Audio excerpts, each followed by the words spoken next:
Zombie apocalypse.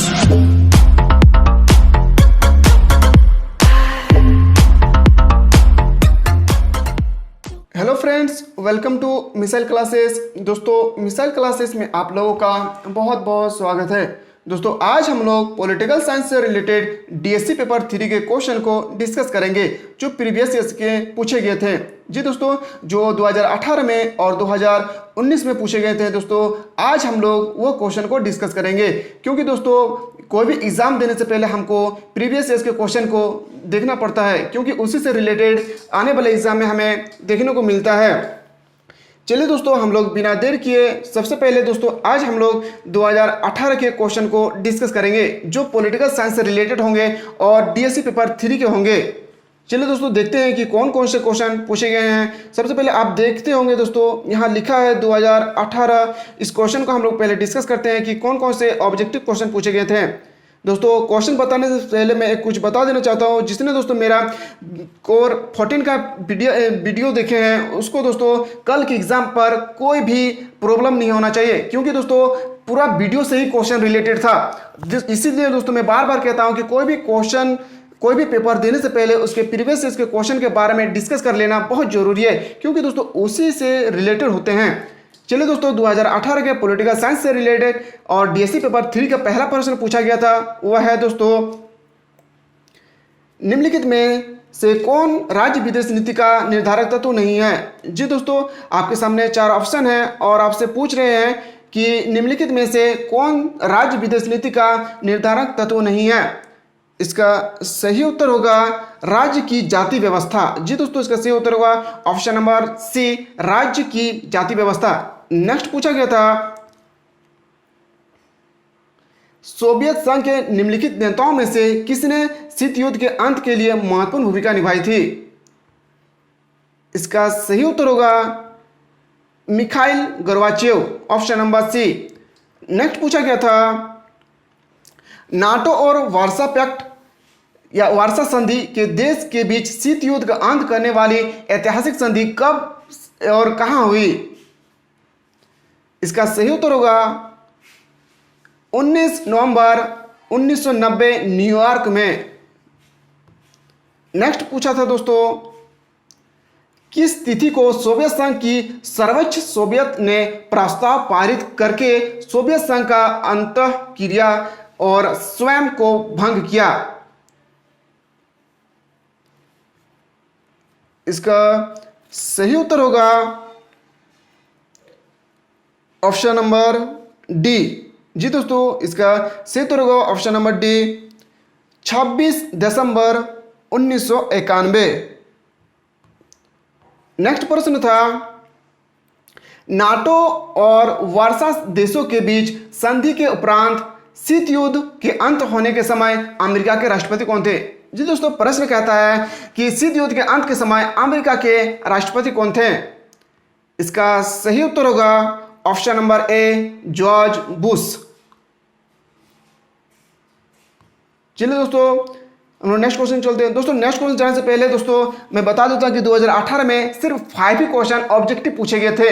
जी दोस्तों, जैसे हम लोग कोई भी एग्जाम देते हैं तो उसमें 10 ऑब्जेक्टिव पूछते हैं, तो 2018 में मात्र 10 में 5 ऑब्जेक्टिव पूछे गए थे और उसके बाद शॉर्ट क्वेश्चन पूछे गए थे। चलिए दोस्तों, हम लोग देखते हैं कि शॉर्ट क्वेश्चन डीएससी पेपर 3 में कौन कौन से पेपर पूछे गए थे, कौन कौन से क्वेश्चन पूछे गए थे।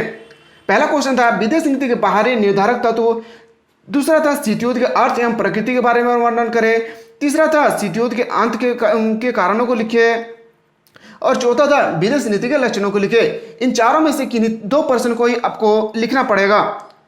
चलिए दोस्तों, हम लोग थोड़ा लॉन्ग क्वेश्चन में देखते हैं कि लॉन्ग क्वेश्चन में डीएससी पेपर 3A में कौन कौन से क्वेश्चन पूछे गए थे। पहला प्रश्न था विदेश नीति के आंतरिक निर्धारक तत्वों का वर्णन करें। दूसरा था दोस्तों अंतर्राष्ट्रीय राजनीति में बड़ी शक्ति के निर्धारक तत्वों के बारे में लिखे। तीसरा था शीत युद्ध के अंत के बाद प्रथम 10 वर्षों में रूस और अमेरिका संबंधों पर प्रकाश डाले। चौथा था शीत युद्ध की समाप्ति के बाद दक्षिण पूर्व एशिया के प्रति अमेरिका विदेश नीति की व्याख्या करें। और पांचवा था शीत युद्ध की समाप्ति के बाद रूस की विदेश नीति के निर्धारक तत्वों का व्याख्या करें। और छठा था शीत युद्ध की समाप्ति के बाद फ्रांस की विदेश नीति के मुद्दों की व्याख्या करें। और सातवां था शीत युद्ध काल में भारत और चीन के संबंधों का वर्णन करें। जी दोस्तों, ये जितना क्वेश्चन हम लोग फिलहाल देखें दोस्तों, ये क्वेश्चन 2018 से रिलेटेड थे। जो दोस्तों डीएससी पेपर, हम बता देता हूं दोस्तों फिर से कि डीएससी पेपर 3, जी दोस्तों डीएससी पेपर 3 के ए से रिलेटेड क्वेश्चन था जो हम लोग अभी डिस्कस किए। चलिए दोस्तों हम लोग देखते हैं कि 2019 में कौन कौन से प्रश्न पूछे गए थे पॉलिटिकल साइंस से रिलेटेड डीएससी पेपर 3A में। दोस्तों चलिए हम लोग देखते हैं पहला प्रश्न क्या था। पहला प्रश्न था दोस्तों, आप देख रहे हैं कि ये डीएससी पेपर 3 से रिलेटेड है और 2019 में जो क्वेश्चन पूछे गए उसके बारे में हम लोग डिस्कस करेंगे। और डिस्कस करने से पहले पहला प्रश्न है, विदेश नीति के मौलिक उद्देश्य है। आपके सामने 4 ऑप्शन थे दोस्तों, इसका सही उत्तर क्या होगा आपको बताना है। विदेश नीति के मौलिक उद्देश्य क्या है, इसका सही उत्तर होता दोस्तों ऑप्शन नंबर डी, ये सभी। जी दोस्तों, विदेश नीति का मकसद होता है आर्थिक विकास करना, अंतर्राष्ट्रीय सम्मान करना और राष्ट्रीय सुरक्षा प्रदान करना। नेक्स्ट प्रश्न था, सोवियत संघ का विघटन कब हुआ। दोस्तों VVI क्वेश्चन है दोस्तों, ये क्वेश्चन एग्जाम में आ भी सकते हैं दोस्तों। जो हम लोग 13 तारीख को एग्जाम देने के लिए जाएंगे, उसमें एग्जाम देने से पहले दोस्तों ये सब ऑब्जेक्टिव क्वेश्चन हम लोग कर ले, क्योंकि दोस्तों हो सकता है कि पिछले साल के ही क्वेश्चन को 2-4 क्वेश्चन हम लोग को नेक्स्ट एग्जाम में मिल जाए। इसका सही उत्तर होगा option number A, 26 December 1991। Next प्रश्न है, अमेरिका विदेश नीति की मुख्य या प्रमुख विशेषता क्या थे। इसका सही उत्तर होगा ऑप्शन नंबर डी, ये सभी। सैन्य संधि की नीति, मानवाधिकारी का समर्थन और साम्यवाद का अवरोध। नेक्स्ट प्रश्न है, नेक्स्ट क्वेश्चन दोस्तों VVI very very important question है दोस्तों। क्वेश्चन है, रूसी विदेश नीति के जनक कौन है।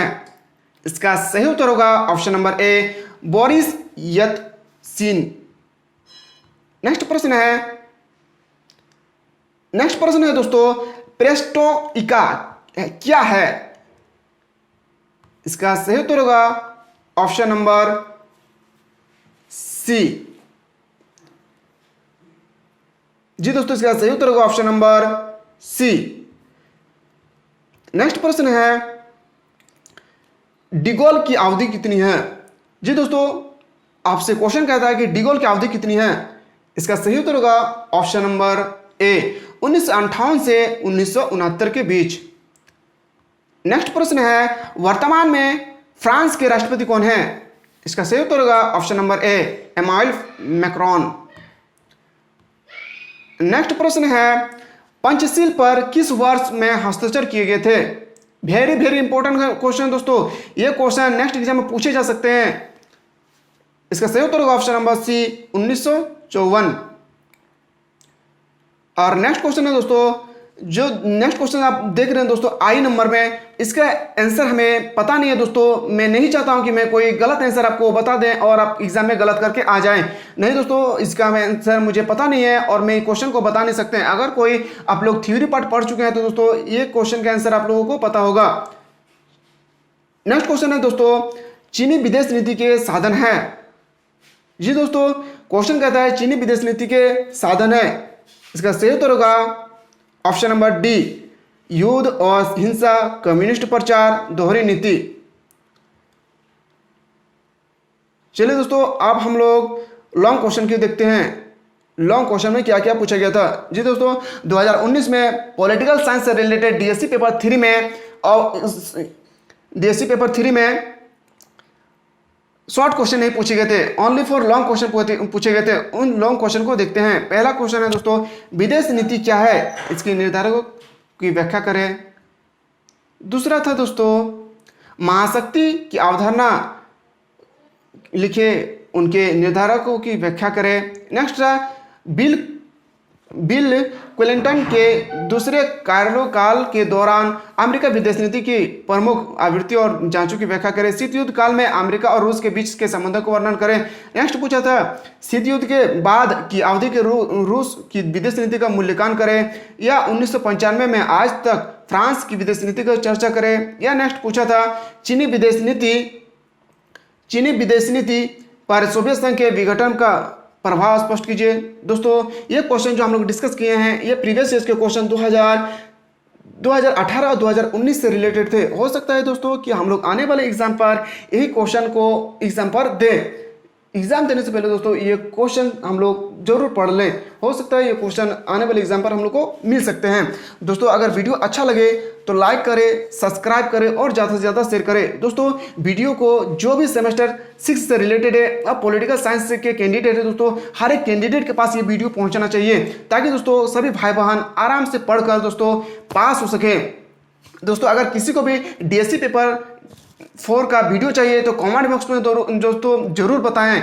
अगर किसी में भी कुछ पूछना है तो दोस्तों वो कमेंट बॉक्स में जरूर लिखें।